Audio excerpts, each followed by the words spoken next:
गुरु गोविंद सिंह।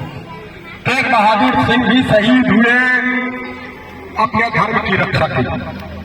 क्योंकि मुगलों का जब शासन था तो एक सिख धर्म जो ही था, सिख जो खालसा से जुड़े हुए थे वही उसके विरोध करने वाले थे।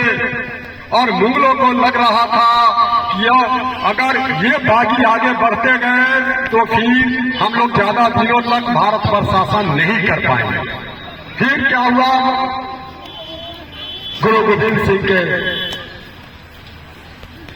पुत्र और इनके परिवार के पास एक दिया गया कि अगर आप अपना धर्म परिवर्तन नहीं करेंगे कोई बात नहीं है, लेकिन आप किले से निकल जाइए। तो फिर किले से निकल तो गए लोग सुरक्षित उनकी बात मानकर, लेकिन आगे ही क्या शुरू हो गया, विद्रोह शुरू हो गया, उन पर हमला कर दिया गया। फिर क्या हुआ, उस हमले में इसके दो पुत्र जोरावर सिंह और फतेह सिंह अपनी दादी के साथ अलग हो गए और एक पुत्र और गुरु गोविंद सिंह अलग हो गए। दोनों अलग तो हो गए, ये छोटे बच्चों के साथ एक किले में जगह ली उन्होंने।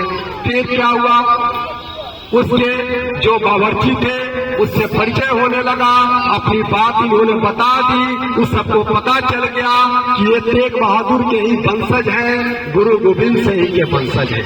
और उन्होंने थाने को इन्फॉर्म किया, वजीर को इन्फॉर्म किया, वजीर ने इसको अपने कब्जे में ले लिया। और फिर इन दोनों बच्चों को जब वजीर के सामने पेश किया गया तो वजीर ने पूछा काजी से कि बताओ इन बच्चों को क्या सजा दी जाए। काजी ने बोला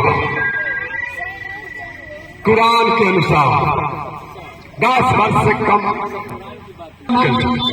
इस्लाम के अनुसार 10 वर्ष से कम उम्र के।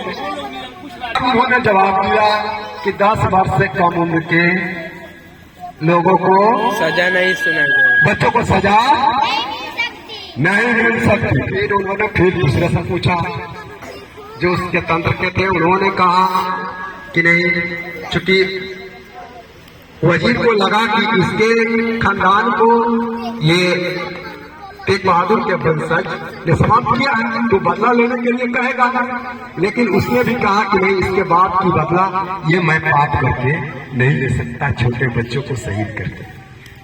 फिर पुनः बारी आई काजी के पास और उन्होंने कहा कि ये तो बागी है, बागी मतलब हमारे धर्म के विरोधी है, हमारे काम में रोड़ा पहुंचाने वाले हैं, इसलिए इनको क्या कर दिया जाए, दीवारों में चुनवा दिया जाए।